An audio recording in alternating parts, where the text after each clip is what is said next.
नमस्कार. मी महेश सावंत. कणकवली तोंडवली ते आहे. आपले एक शेतकरी आहेत नंदकुमार फोपळे. त्यांची गेल्या वर्षी बाग होती ना, ती फळं व्हायच्या आधी ना पिवळी पडायला लागलेली. मग ते अचानक माझ्याकडे आले आणि त्यांनी विचारलं, की "काय करता येईल?" तर तेव्हा मी त्यांना स्टिमरिच आणि बायो-99 ची फवारणी सजेस्ट केलेली आणि ती त्यांची बाग वाचली पूर्ण. तेव्हा जो त्यांचा काय प्रॉब्लेम झालेला पाणी शॉर्टेज आणि याच्यामुळे त्याच्यामध्ये बाग वाचली.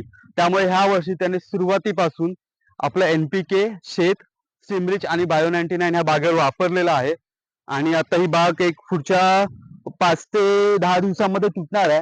तर आपण बघू शकतो की साईज जबरदस्त वाढली आहे आणि बाग तुटायला जरी आली असेल तरी अजून पण त्यांची बाग हिरवीच दिसते. तर हा आपला सिमरिच आणि बायो-99 चा चमत्कार म्हणावा लागेल, की जे शेतकरी आम्ही नॉर्मली बघतो की असे वेल पहिले ओढून काढतात आणि मग फळं गोळा करतात.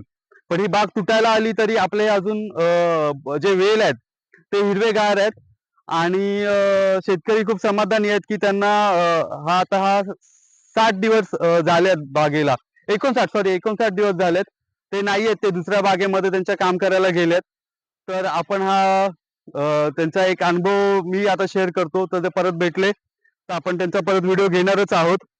पण जे काही आपल्या सिमरिचचा आणि बायो-99 रिझल्ट आहे, तो पूर्ण बाग हिरवी दिसण्यासाठी आपल्याला इथे कळतंय, की त्यांची बाग लांबपर्यंत आपण बघतोय.